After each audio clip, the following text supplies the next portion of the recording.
This one thing is costing you more money than anything else when it comes to home ownership. And check this, over 90% of people who want to be home buyers aren't even aware of it. You're probably not even aware of it. But in this episode of Home Finance Hacks, I'm going to tell you 3 things that are costing you so much money and yet you're not even paying attention to it. So we're going to get started off. First, I want you to get a calculator, get a pencil, get something to write with, because I'm going to take you through this step by step so that you can see that the numbers that I'm going to be giving you are not just something that I'm pulling out of thin air. This is the actual math based on actual statistics, and you're going to see how much money is actually costing you every single month, every single year, and we're going to do this over a 3-year time frame. So not even a long time frame, but you're going to see the tens of thousands of dollars that are actually slipping through your fingers right now with this very thing. So hope you got your calculator and a pencil and a piece of paper. We're going to get ready to jump straight on into it. First thing is equity that you could be putting back into your home through the monthly payment. When you pay rent every single month, you give money, however much your rent is, to a landlord. That landlord does not give you any of that money back. They don't say, hey, $5 out of every 100 or $2 out of every 100, we're going to give it back to you.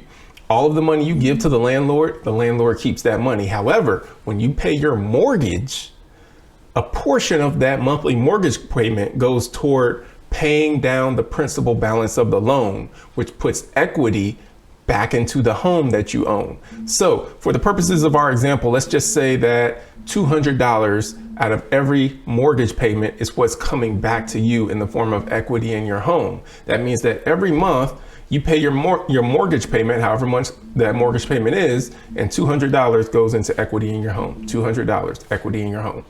Now, over the course of a year, that's $2,400 because you've got $200 a month times 12 months. That's $2,400 that you could be putting in equity back in the home that you own. But over the course of 3 years, that is $7,200. So again, do the math here. $200 a month times that by 12, you're going to see that you get $2,400. Now take that $2,400 times that by 3, because again, we're going to do this over the course of 3 years. That $2,400 times 3 is $7,200, and that's how much you've missed out on over a 3-year time frame by sitting on the fence and waiting and not actually purchasing a home. Now I'm gonna pause right there and say that if you haven't figured out what I'm talking about right now, it is the cost of waiting.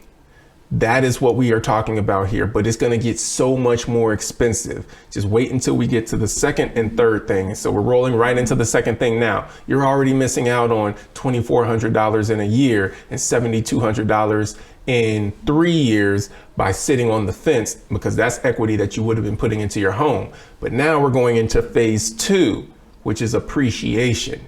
Check this. Today, I did some research, Googled it, and it said that the average price of a home in the US is about $420,000. Now, I'm going to say $400,000. For the purposes of this example, we're actually going to go a little bit less than the average US price of a home. So we're going to say $400,000. You purchase a home for $400,000. We're going to say the average appreciation of that home is 4% year over year. Why 4%? Because over the last 60 years, 4% has been the average appreciation of the home values in the US, which means that you buy that home for $400,000. After 1 year has passed, that home is now worth about $416,000. But again, I'm gonna walk you through this step by step. So grab your calculator, punch in there $400,000. Now I want you to multiply that by 104%. If you don't have a percent sign on your calculator, multiply it by 1.04. It's going to give you the same number. It's going to be $416,000. That's how much your home is going to be worth if it were to appreciate at 4% year over year. Now we're going to do this by 3 years. So multiply that again, that same 400,000, multiply that again by by 104%. Again, or you can multiply it by 1.04. So you got that 400,000 times 104%, you got 416,000. And then you take that, you multiply it by 104%, you get 432,000, a little bit more than that actually, but we'll say $432,000. Now, take that $432,000, multiply it again by 104% or 1.04. Because again, we're going to 3 years, and you notice you get 449,945. Now, that is only $55 away from $450,000. So we're going to say $450,000. After 3 years, you have missed out on $50,000 worth of equity that you could have had in your home, because rather than purchasing that home when it was $400,000, you waited and purchased it when it was $450,000 3 years later. So now you missed out on $50,000 worth of equity that you could have had in your home if you had purchased it at $400,000, and then it's just worth $450,000 3 years later, rather than you purchasing it 3 years later at $450,000. Stay with me. We're going into the third phase, and this one is really going to hit your pockets hard. We're going to talk about the future cost of that $50,000 bump, that $50,000 increase in the purchase price of the home. So now you're buying that home at $450,000 rather than $400,000. So what is the cost of that additional $50,000? Well, the cost is going to depend based on your interest rate, but for the purposes of this example, we'll say that the cost will actually go conservative. We'll be more conservative with it. We'll say that it's going to cost you an additional $70 for every $10,000 that you add to the purchase price. So if you do that, let's say, so to try and reel you into what I'm talking about, let's say that you're going to purchase a home for $400,000. You're going to have purchase price A. And if you were to purchase it for $410,000, which is $10,000 higher, now your monthly payment is going to be about $70 more. If you were to purchase it for $20,000 more, then you double that 70, that's 140. So now your monthly payment is going to be about $140 more. So you get where I'm going. Just keep adding $70 to that monthly payment for every $10,000 that you're increasing the purchase price of that home. So now back to our example, 400 to 450, that's a $50,000 difference that you're now going to have to pay because you waited. But what's that equate to in a monthly payment? Well, utilizing our example, let's say $70 that is costing you for every $10,000 on a price increase.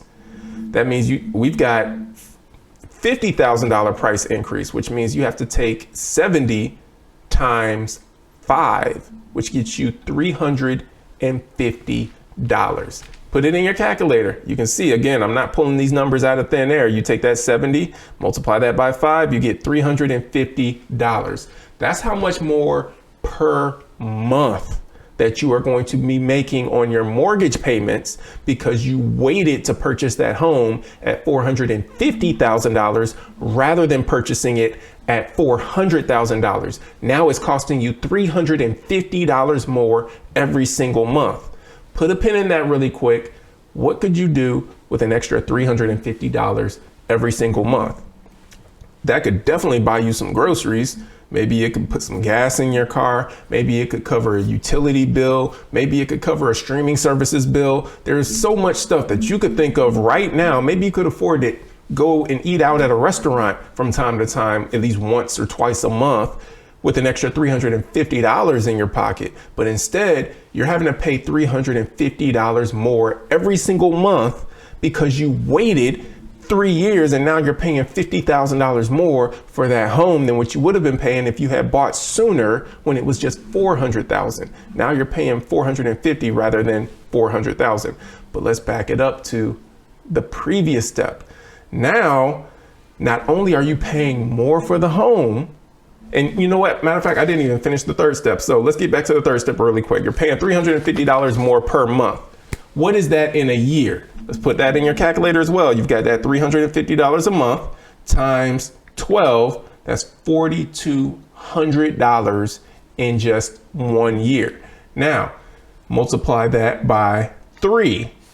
That's $12,600 more in just 3 years that you're making on your monthly mortgage payments because you waited to purchase the home rather than purchasing it sooner for cheaper.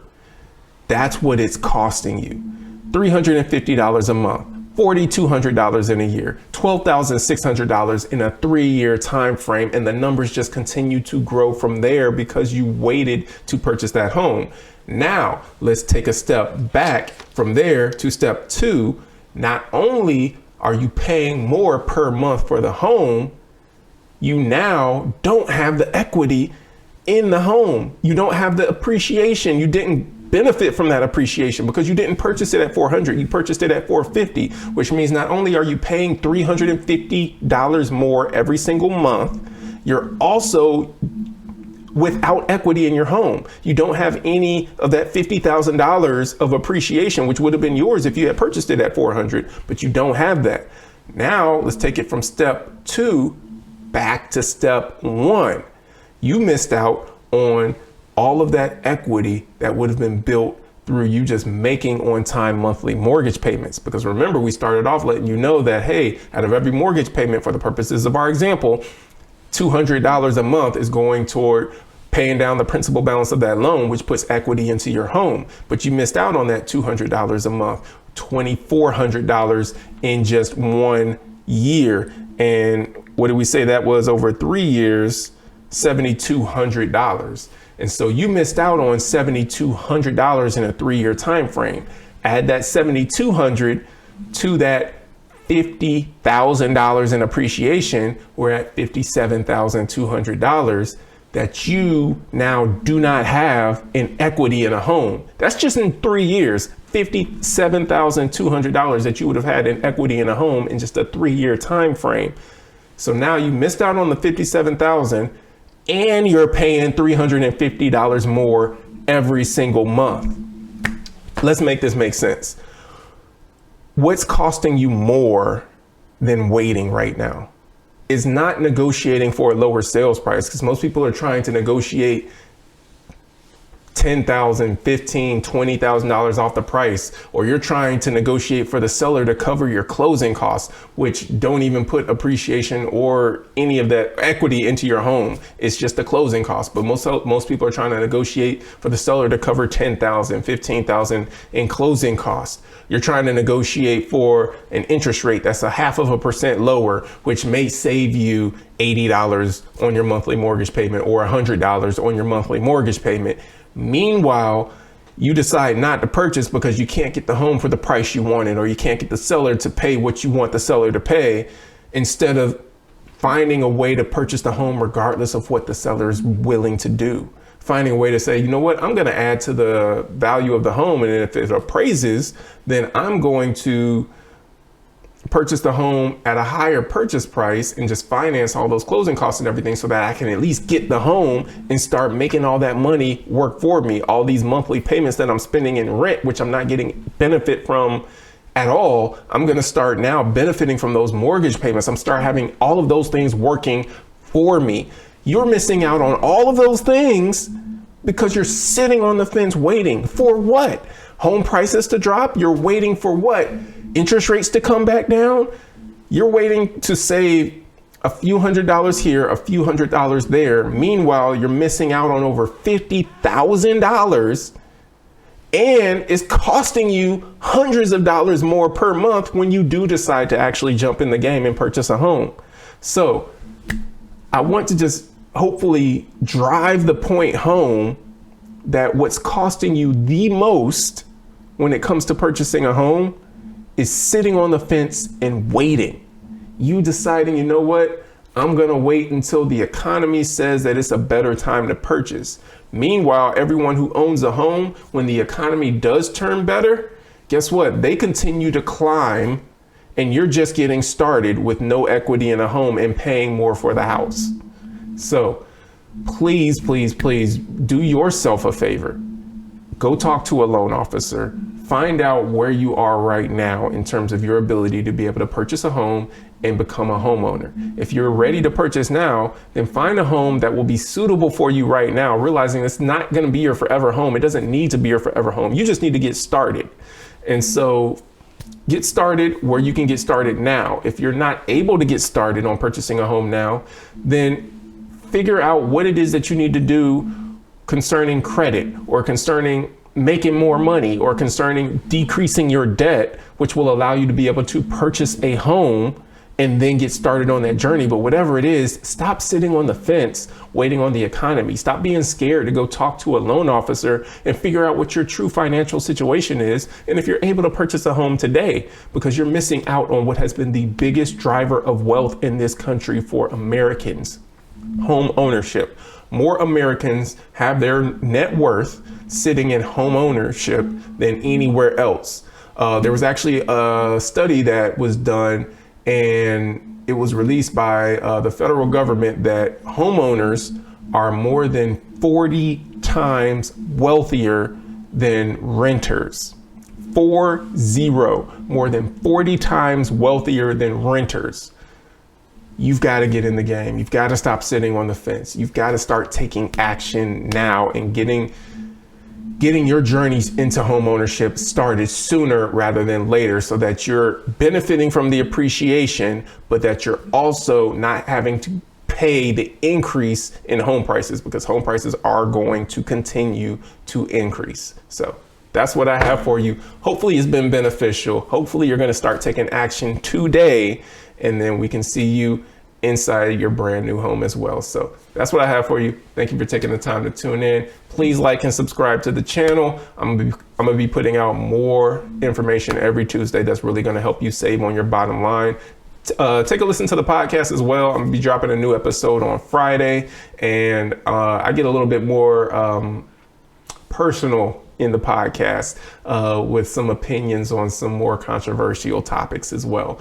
But you're going to get just the numbers, the stats, and ways that you can save money here on the Home Finance Hacks. So that's what I have for you. Thank you for tuning in. Take care, be blessed, and we'll see you next Tuesday.